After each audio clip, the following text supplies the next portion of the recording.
Educational Insights, a Superintendent's Podcast. Hosted by Brooke Olsen-Farrell. Episode number 5, FY25 Budget Discussion. Hello, Slate Valley. Brooke Olsen-Farrell, Superintendent of Slate Valley Schools, here today with Charles Scarzello, our Director of Finance. And we are going to try to simplify the FY25 budget process, which is going to be a huge undertaking considering the new law, Act 127, that went into effect this year, which changes the funding formula for school districts around Vermont. Now, the intention of Act 127 was to adjust pupil weights, essentially the money or pupil count across school districts in Vermont to account for the fact that some students are more expensive in theory to educate, especially students that are on IEPs, individualized education plans, are economically disadvantaged, may be English language learners.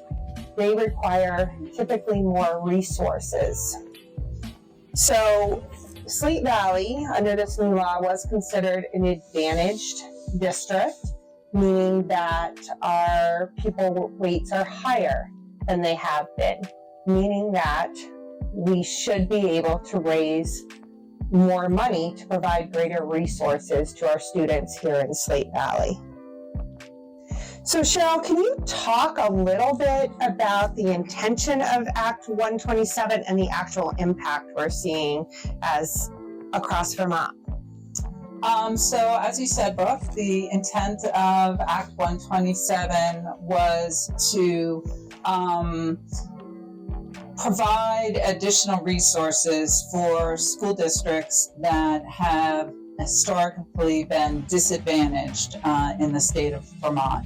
And the way to do that as part of the formula is by student weights. So prior to Act 127, our student weights pretty closely aligned with our enrollment. We, through the previous formula, had a few more students than we did enrollment. But now with Act 127, we've almost doubled the amount of weighted students that we're using as part of that formula.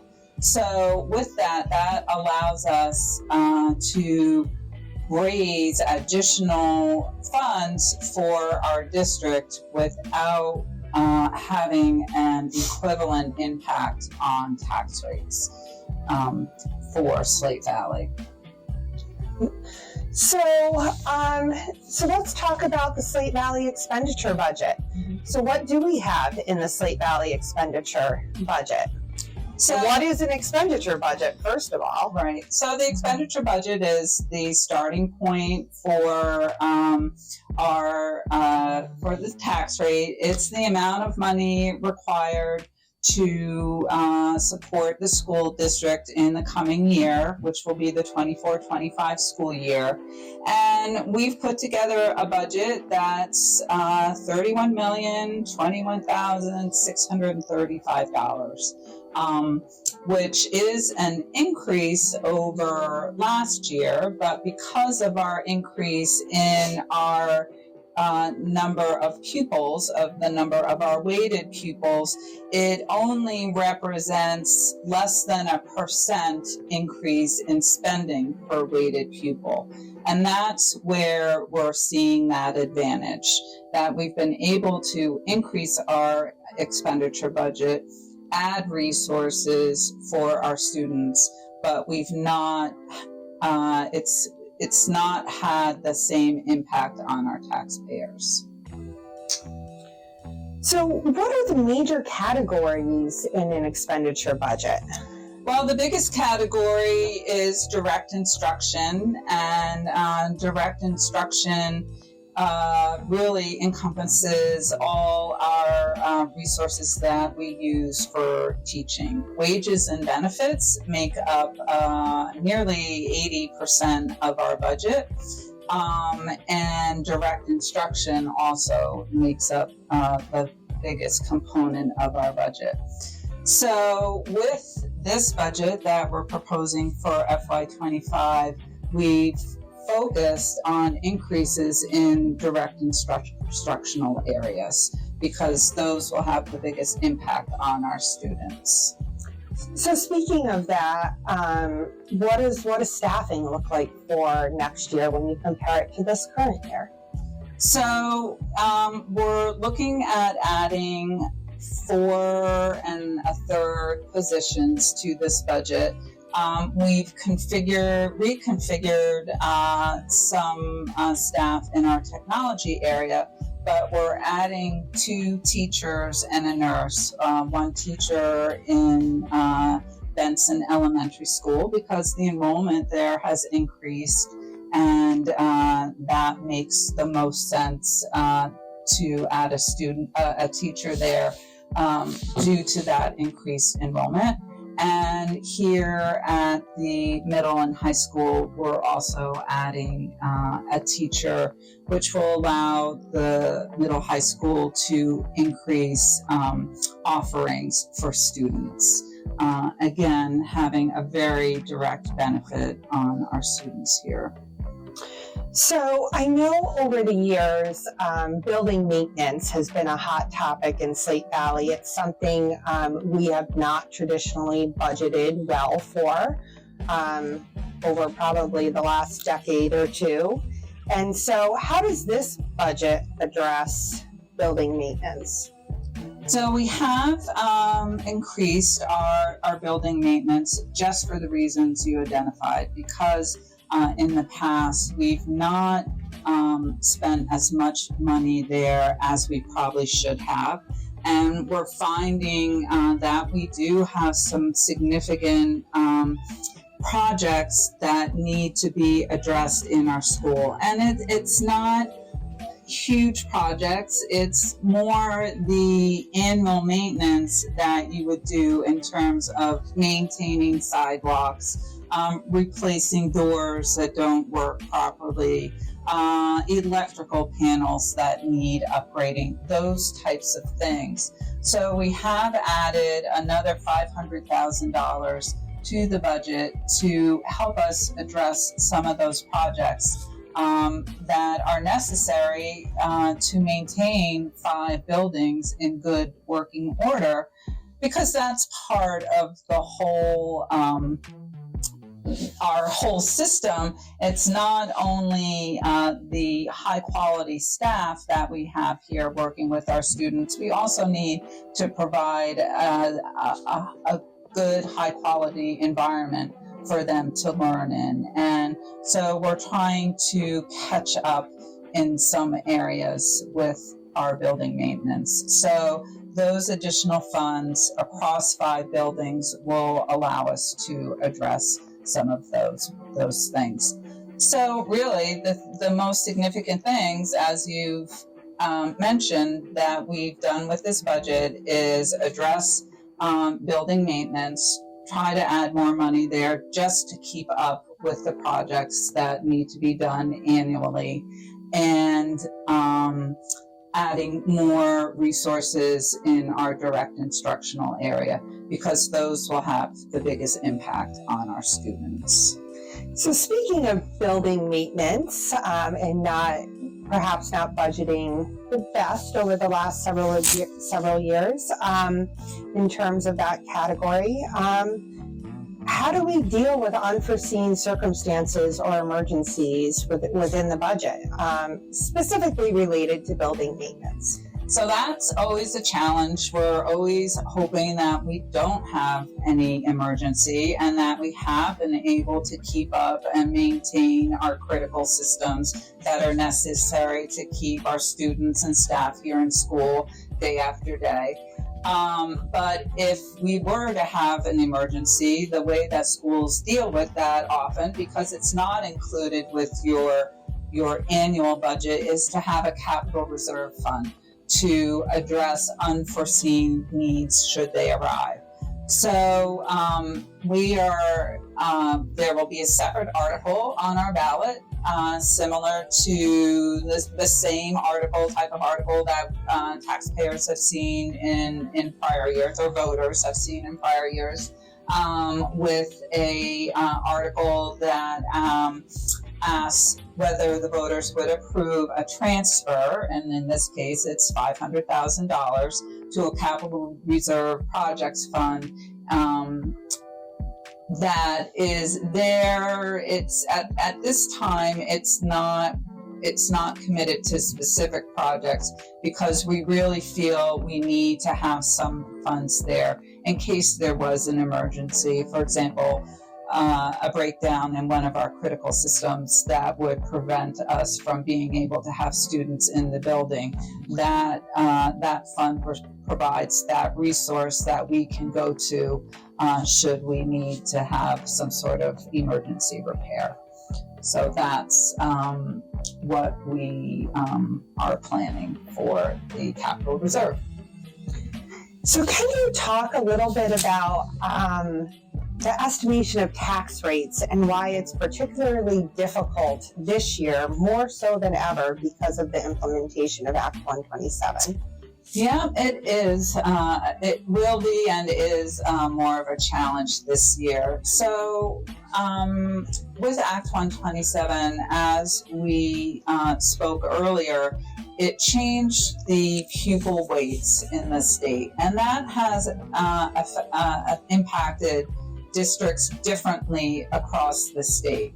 And as a result of that, we're seeing a lot more volatility in the education fund and the forecast of the education fund.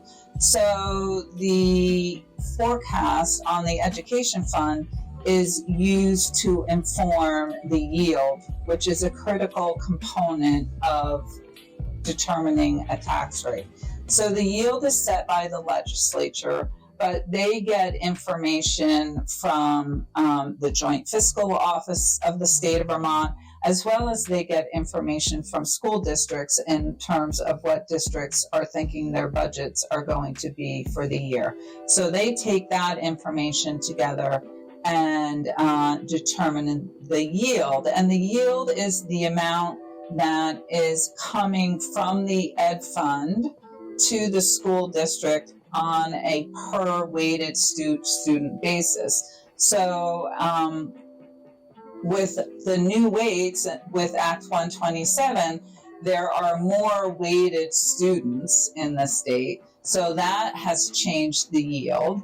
It's decreased the yield, but it's also created a more volatile yield because school districts are trying to react to the changes from Act 127 in their district. And so that is creating this climate of a very volatile ed fund forecast. And so as a result, it makes it more difficult to estimate tax rates. Whenever I'm estimating the tax rates, we make it very clear that it's an estimate because we don't know for sure what the tax rate will be until the yield is set by the legislature. And most years, the yield doesn't change that much. The folks up at the state have a pretty good way that they model what school districts are spending and the health of the ed fund in terms of setting the yield. But this year, because of the change that has been precipitated by Act 127, it's made the modeling more difficult. And so it is harder to know what the yield will be in order to estimate tax rates. So we will put some information out about what the estimated tax rates are that will be available on our website in the presentation that we use to explain our budget. If you go through that presentation, you'll have a really good idea about how we determine tax rates, starting with our expenditure budget. And we'll also have a separate sheet on the website that is estimating tax rates based on the most recent information that we have. So that would be something that if you look at it 1 week, a few weeks later, you might find that something has changed. And that's because we've received more information about the yield and have thought it prudent to change that estimate, because we're always trying to give our taxpayers the best information that we have. And it does require us to make a determination as to what information to use in order to estimate the taxes. So folks should look for that on our website. It will be very clearly marked as tax rate estimate for the FY25 budget. Cheryl, can you talk a bit about our spending per pupil compared to other districts around the state?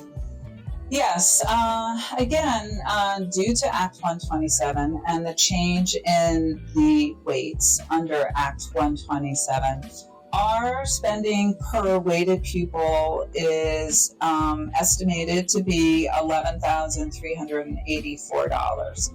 So that is expected to be about half of the average spending per weighted pupil that was included in the tax commissioner's letter on December 1st. So when the tax commissioner provides information about the yield to all school districts in the state of Vermont at the beginning of December, he also provides an estimate about what the spending per weighted pupil might be based on the information that they have. And he noted that that was expected to come in at about $22,000. Slate Valley's spending per weighted pupil is coming in at $11,000. So we're half of that $22,000, which is reflective not only of the advantage that we've received due to Act 127, but also it's Slate Valley's history of being very fiscally conservative in terms of what we're including with our budget.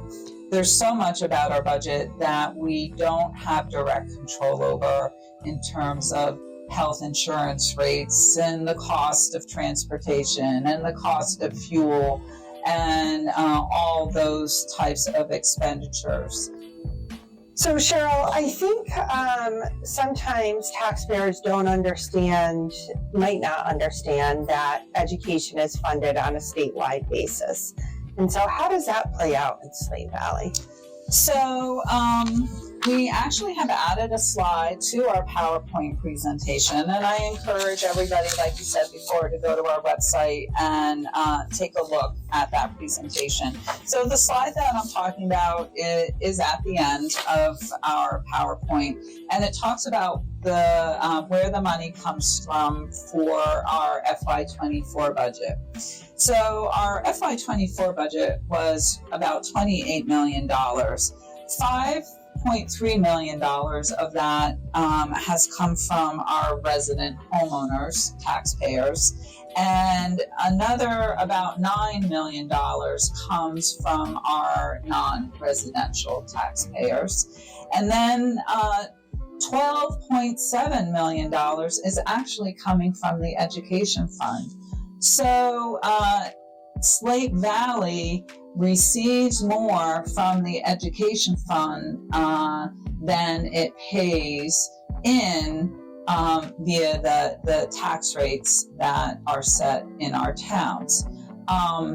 So part of the objective of Act 127 is to basically allow the school district to pay into the tax fund a similar amount, but receive greater resources from the education fund than we've been able to access in the past.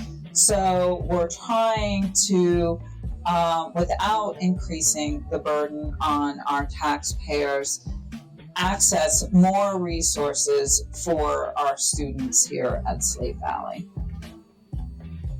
So if you'd like to learn more about the Slate Valley budget, we invite you to attend our website, reach out to myself or Cheryl or any school board member for more information. Additionally, we have some upcoming forums that anybody is invited to attend. We have one January 24th at Orwell Village School, 25th at Castleton Elementary School, January 31st at Benson Village School, and February 1st at Fairhaven Grade School. All of those begin at 6:30, and you can be from any town in Slate Valley, and you can attend one or all of them. Additionally, February 5th, we have a virtual forum that begins at 6:30 p.m. as well. And then, of course, attend our annual meeting on February 26th here at Fairhaven Union High School. And until next time, Slate Valley. For more information, visit our website at slatevalleyunified.org/page/budget. Slate Valley Unified Union School District, January 2024.